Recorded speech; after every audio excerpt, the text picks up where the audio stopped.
to the PsyCoach Podcast.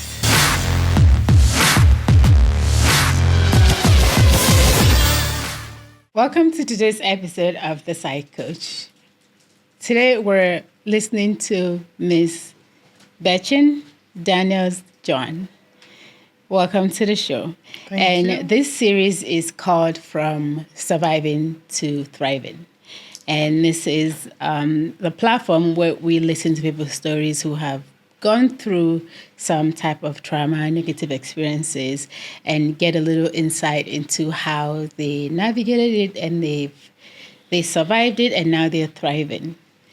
So welcome to the show. Let's hear a little bit about you before we proceed. Okay, thank you so much for having me. My name, as you said, is Betchin Daniel Jwan. I am a development practitioner, and I'm also a gender advocate. So I've been in public service for over 2 decades. Yes. And I've also worked with the private sector. And then in the course of my work, I was married and went through domestic or intimate partner abuse.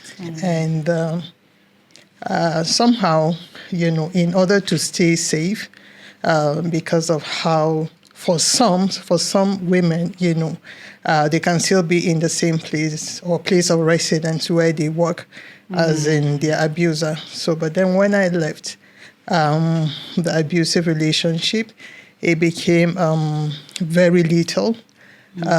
So I had to relocate. I was living in Abuja at the time, so I had to relocate to Jos in order to stay safe.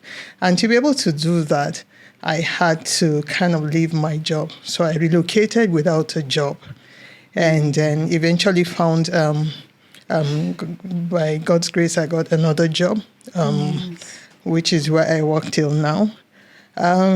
But the journey hasn't been easy. Of course not. When people talk about intimate partner violence and then they say leave. So when you leave, it's not the end. For some, it continues, which is what we call post-separation abuse. So the abuse can even continue after a woman had left, her abusive relationship. So it comes with a lot of arduous. It's an arduous journey, and with lots of mental issues, because you have like a job, then you don't have a job, then you have children that you have to cater for, and in most cases, part of post-separation abuse is that the abusers can kind of abandon the responsibility of the children they abandon it and just leave it for the women. So it becomes even more difficult, because you now have to take care of the children, get a place, accommodation, medical bills, tuition, so it's a whole lot. But it's not something that you can't just remain in one's place and then keep thinking and pitying yourself, comparing yourself to if you were there before or you were in this place, you would have been successful, and all that. You just have to move on, try to work on yourself, forgive, And starting by forgiving yourself. Start by forgiving yourself, because you can just sit down to blame yourself for the decision that you made. So you have to find a place, work on yourself, work on forgiving yourself, and also work on forgiving even the abuser. As difficult as it may sound, I mean, you're not doing it for the person, you're doing it for yourself. So that you can detangle yourself from that web. Absolutely. So, I'm listening to you and I hear that when a woman leaves, it's not always just the end. And I also want to bring up something that we talk about, because I'm also in social services. Okay. Like when a woman is leaving an abusive relationship, oftentimes is the most dangerous time. Absolutely. Right? It might not even be in the time or the years where she had suffered abuse and she was compliant and she was okay with accepting the abuse and saying, but he's my husband. That might not be the most dangerous time. Oftentimes, and I think people who work in domestic violence care, hopefully it's the same here. They understand that when a woman is leaving is the most dangerous. Yeah. And that's when the fatality rates are high. Yeah. That's why when a lot of women don't survive, because they've created that separation. And I can imagine that it takes a mental, emotional toll. Yeah, it does. So can you share with us and again, if none of this happened, correct me, because when we're in survival mode, all we're thinking is, how do we survive? Yeah. Like, how do we make sure we're safe? How do we make sure the kids are safe? What support system did you get? Was there availability of any type of counseling, social service agency, NGO that was there and was supportive and sort of like guiding you through this process? Okay, when I was going through it, I had to do a lot of reading myself in order to empower myself with the information. Because some of the institutions we have that are supposed to protect women are not empowered enough to be able to provide like the needed service or the needed support. I got support from FIDA when I was there. And sometimes support, because of the way our institutions are, the institutions, there are a lot of gaps in the mechanisms, So, for instance, until 2015, when the VAP law came into being, you go and then you report like a domestic case, you will be sent back home, even up till now, even with the VAP law. Sent back home to Sent the back abuser. home, and you might be told that it's a family issue, because I was told about that. And then FIDA, that's the International Federation of Women Lawyers, were my lawyers at the time. So they gave me that support that I needed at that time. So then there's the social service or social welfare, as we call it here. So for instance, now you meet a woman who is also going through domestic or intimate partner violence herself. She will just tell you, this is cases that I know that I'm also going through the same thing. Madam, just go home and manage the situation. Manage. I'm also managing my own. And in my own case, I met a man. And so what he told me was that I should record the abuse and bring it because they need evidence.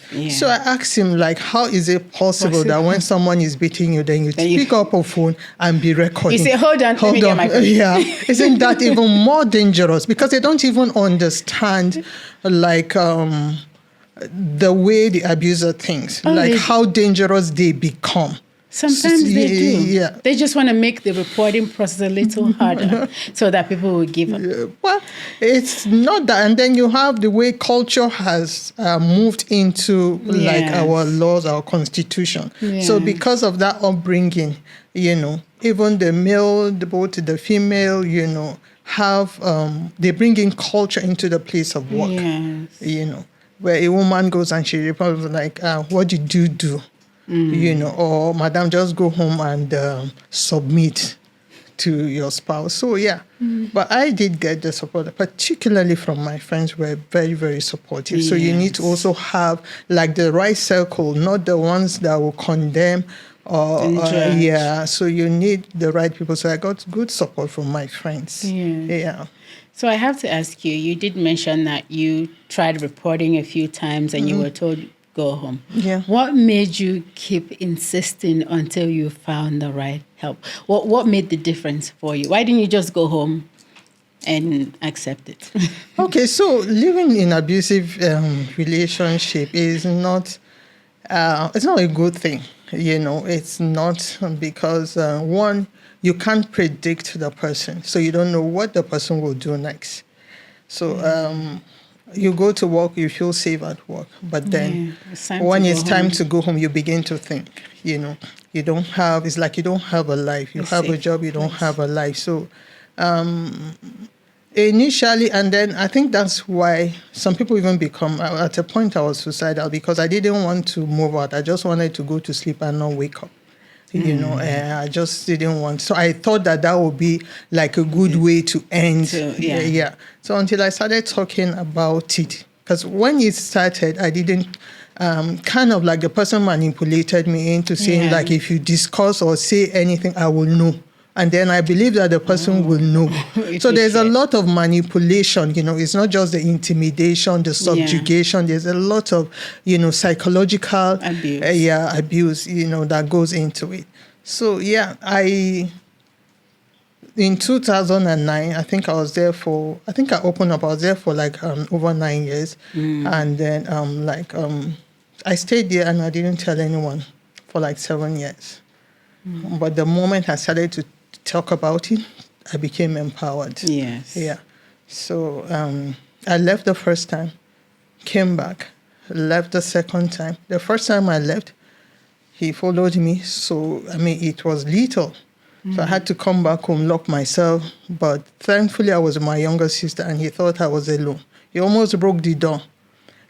So, but then I opened the door and he saw that I wasn't alone. I was with my younger sister. And then the second time I left, I was going to work. I didn't know he was waiting for me in my place of work. And so the moment he saw me and I saw him, I didn't, I kind of just kept driving. And then he pursued me and, overtook me and blocked my car and tried to open the door on the highway.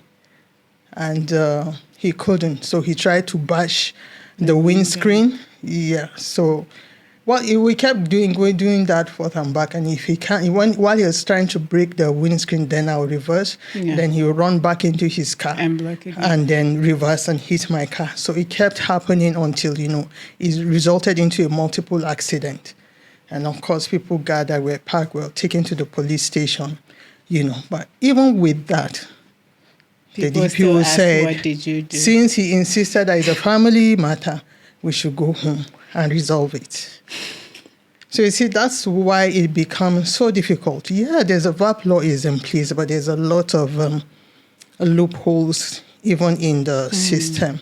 And that's why the rate of abuse hasn't reduced. But one advice I'll give to women in situations like that is you have to know the person you're dealing with. The way one person or one abuser will behave doesn't mean that your abuser will behave that way. So you need to know the person and have strategies on how you protect yourself in that abusive Like in my own case, I knew that I shouldn't argue.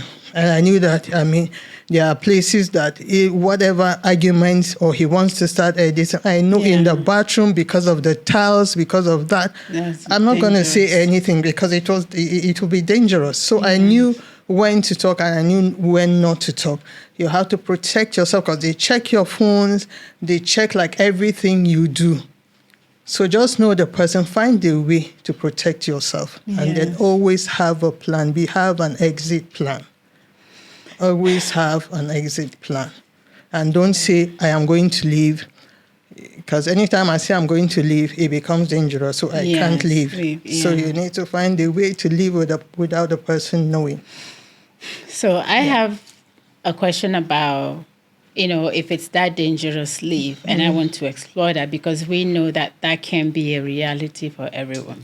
Right? There are women who believe in their hearts that they cannot. And I know people will say, but we all know it's a mindset thing, right? It's a conditioning thing. It's where we've been conditioned, right? Where they believe that, I have to stay and work this out. But before we get there, let's go a little deeper, So you had mentioned that at some point you left and then you came back. Was there a promise that things were going to be different? What was the basis of that decision to go back the first time and try it again? Okay. So just like you said, like the way one person behaves, not the way the other person will behave. For some, I've heard like the person will come and beg. In my own case, it wasn't. It was ordering, commanding me to go back. If I don't, this and this will happen. Like things like what? Yeah. Okay. For instance, the first time I left, he came. I was in my younger sister's house. Came, was making trouble. Was going to fight, was pushing me right in their house. Her husband wasn't around. So in order to avoid, the Problems whole for them. shame and problem for them, I decided to come back. Not like I wanted to. Yeah, and then I drove myself back to the house. He came in his car. I drove my own car with my younger sister alone, and I went back. And even he had asked me, so when you entered the car, you could have just gone somewhere else. But where would I go? Because when women in situations like that, that's where financial abuse comes in. Yes. Because they ensure that you don't have any savings. They sabotage your work, and all that. So for some women, there's no place to go to. Yes. So you go back. And that brings me back to the thought that I had when you said, when you found yourself in a dangerous situation, it's best to leave. And we know that for some women, it's hard. What can families do and the society do right now? Whether if it's awareness, whether if it's information, whether if it's family by family sitting their daughters down and say, listen to me. If it ever gets to this point that a man is putting his hands, I want you to pack your things the next day and come home, and that's okay. What do you think needs to change for women to feel like it's a choice to stay alive than to die in a marriage? Okay.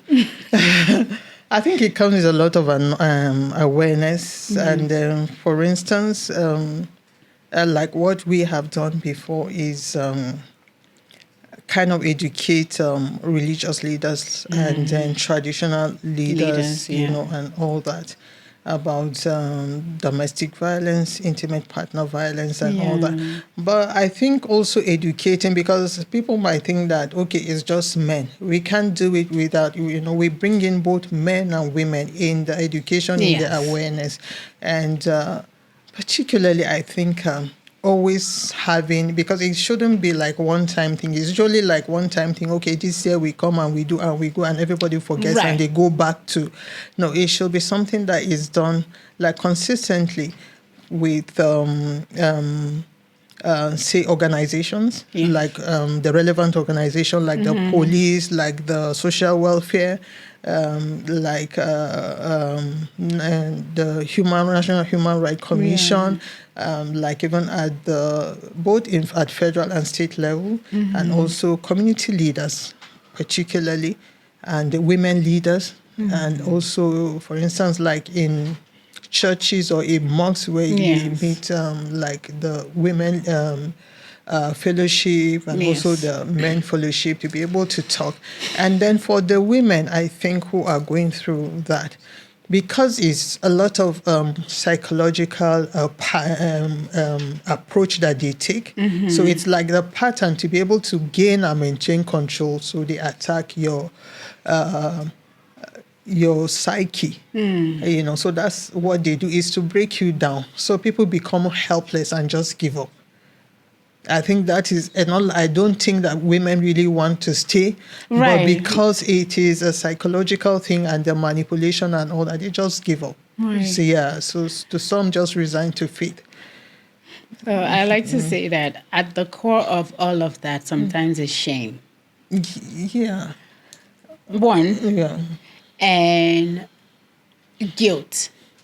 Because especially when you have children, you're thinking, well, I don't want to take them out of this environment. And then in most cases, you end up a single mother, which is a struggle. Right? Because oftentimes, like you say, a woman might not be financially viable to take the kids. She also doesn't want to leave the kids with the abuser. Right? So if a woman doesn't have that financial support, there's a lot of guilt, shame to deal with, to say, oh, now you've left your husband, so you're not married anymore. And the society that's supposed to support you will be the first person to call you out of your name and say, oh, that's a divorced person. But for that woman, what does she need more? Family support or a mindset change? I think both. She can even need much more than that. Because it's a whole lot. It affects every aspect of your life, your social, your spiritual aspect. Like, for instance, I had an interview with somebody who was going through it, and she said that she made up her mind to stay based on her religious belief. So it could be that. It could be that. So it could be that. And then you have the way people shame divorcees. We live in a very pretentious society. It's the same people who will tell you, who when they hear that a woman is killed, will be like, why didn't she leave? This and that. It's the same society will hear that the woman is divorced, and then they begin to tell her why God hates divorce. Yeah, but God doesn't hate murdering your wife. I am 100% sure that God loves me, Absolutely. And that the God, even while I was living in that place, God taught me, the Holy Spirit taught me that, God loves me. Yes. Because if you pray, you know when God hears you, you know when God is with you. So if I'm a divorcee, then I will know when God doesn't want anything to do with me, but I know God loves me and He takes care of me. Absolutely. And all that. So it's also the spiritual awareness of it that, they hammer on God hates divorce. They hammer on a wife submit to your husband. Then they don't look at the aspect where God says, love your wife as you will love yourself. Yes.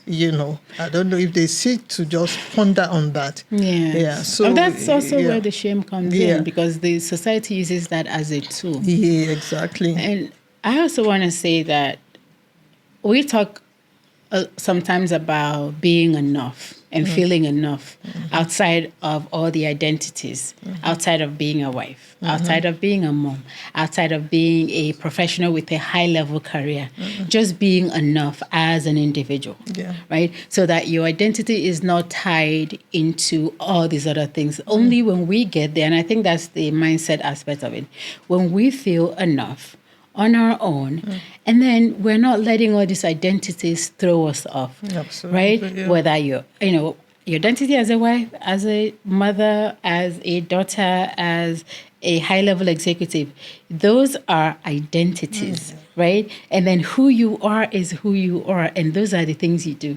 how you're perceived. So we talk a lot about, perceiving yourself as whole person.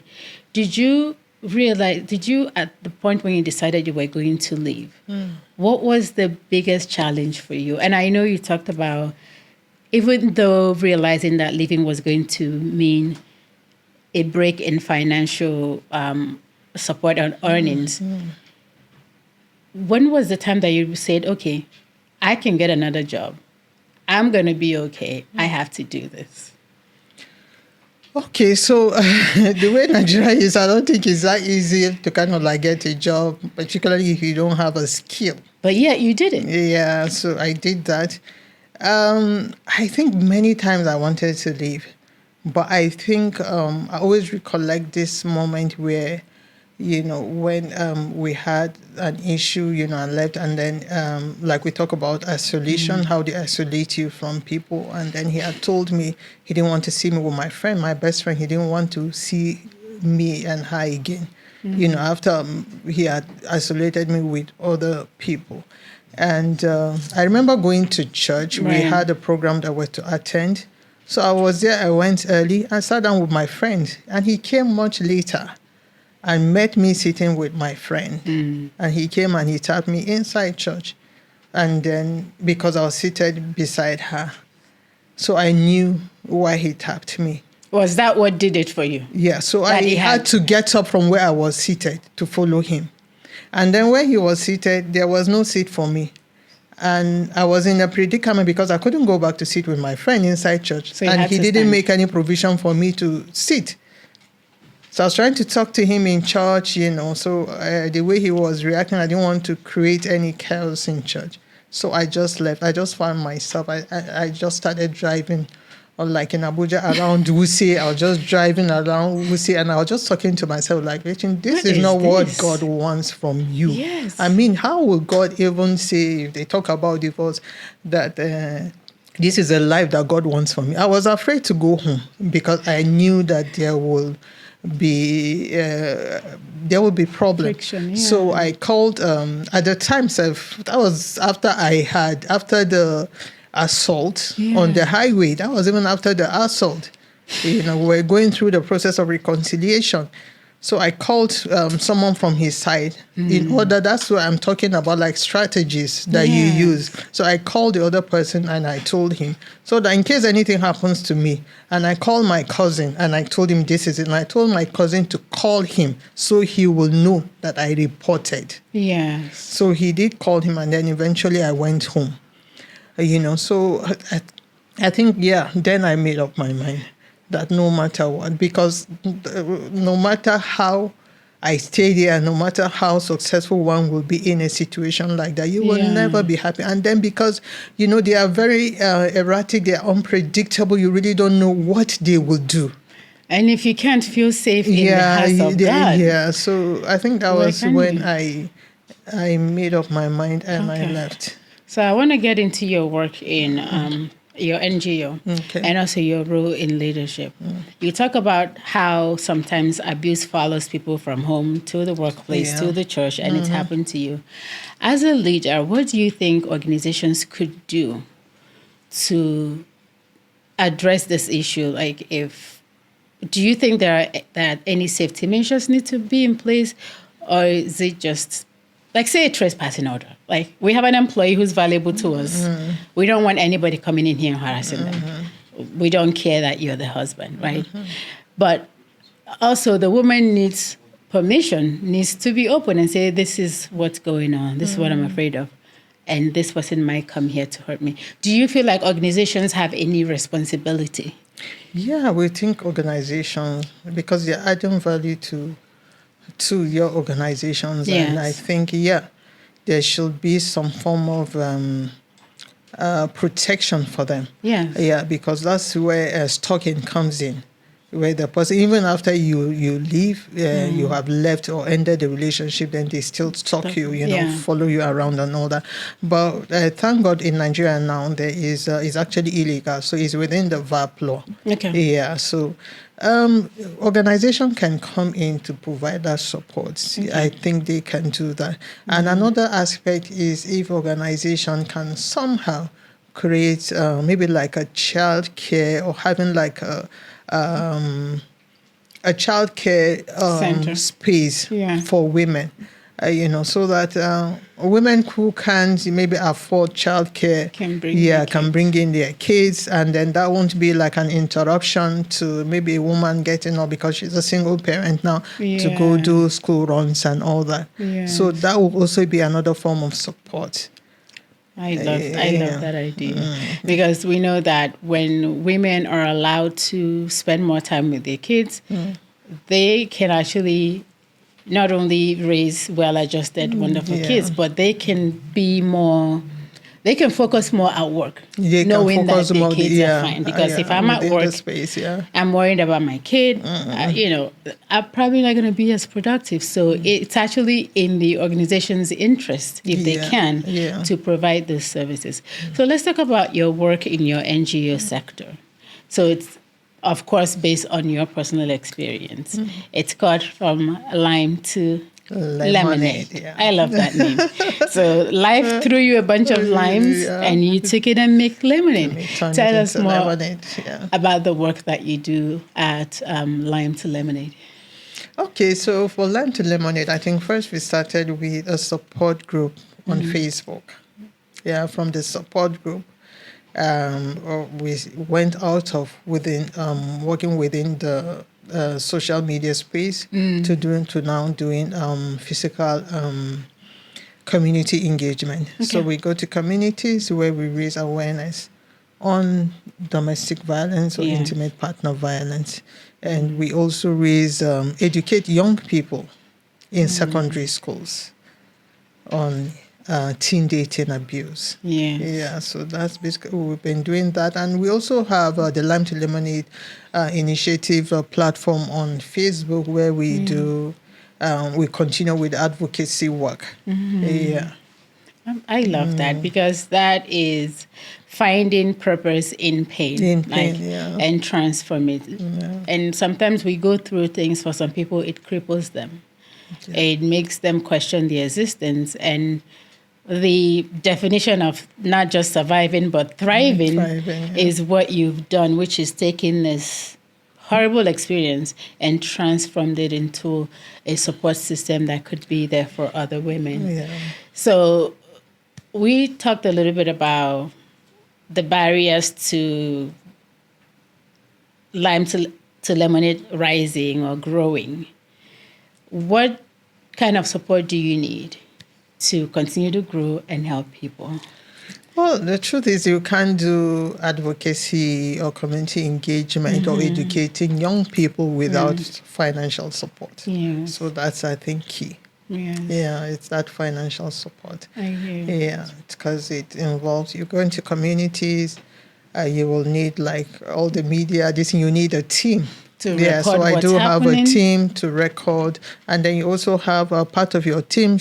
We also have certain people who are specialized in certain areas Telling that the can talk. stories. Yeah, so because after the engagement or after the education in secondary school, you have people who will come looking for support. Yeah, so it doesn't just end with just talking; it continues. So we either link them up to the right organizations or also try to also find support, particularly for women, who are going through it. Yes. Yeah, because, the whole gap in that, the way our institutions are. You'll hear, I went to social welfare, this is what I heard. So I also collaborate with social welfare. Yes. So even when they have certain cases that they want me to come and counsel, they call and then I go there to talk to maybe either victims or survivors. Wonderful.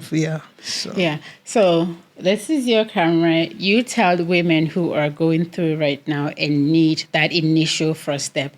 Who do they go to for help? Who do they contact? Okay, so the way the Nigerian system is, or the institution, like it is not centralized.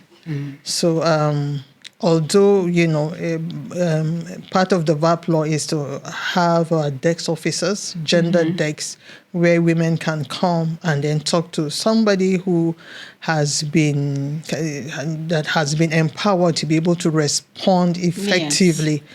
But then there is no centralized system. So you either go to social welfare or you go to the police. It depends on the variety of the case. Or some go to church. But then even with the church, and not all the pastors or the pastor's wife that responds positively, because they too don't know much. That's why the advocacy work that we do, or the awareness, we take it to church as well. So you have pastors that will be supportive, and then you have pastors that, I remember one of the person I interviewed said, the pastor said, even when the man said, I will kill her, I don't want her to come back. If she comes, I will kill her. And then he told her, he said, go, he won't do anything, just go. I promise you he won't kill you. And I said, did you go back? And she said no.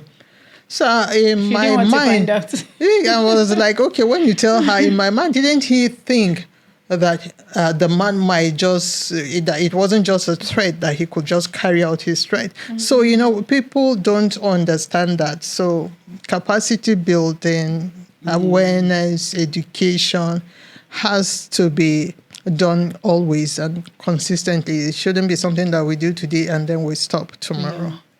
So to say they can see and then you will know the person who is supportive. If you are in a very bad situation and then the pastor tells you to go back, don't go back. Go to FIDA, International Federation of Women Lawyers, is there. They are very supportive. And then you have the social welfare. If you know that the DEX officer or the response person is empowered, because you will know by the way they talk. So you go there, or the police station. But because there's no centralized system of reporting, so it makes it even harder. So thank you for joining us and sharing your story. Welcome. I can imagine that it's not an easy story to share. And I hope you take care of yourself, because things might come up when you discuss things like this that have happened in the past. And we thank you for sharing the strength that it takes to not only survive, but to thrive, and also gather enough resources to share with others. Is very admirable. Thank you so much. You've heard it. Thank you for joining us on today's episode. And remember that the goal is always to find ways to thrive professionally, personally, socially, and spiritually. Let's continue this conversation. We know that a lot of women are in these situations, and it's always okay to talk to somebody. And even if the first step is going to FIDA or the police station to seek safety, let's do that. Leave comments, like, share. Our social medias are listed here, and we'll talk to you next time on the show. Thank you. Bye.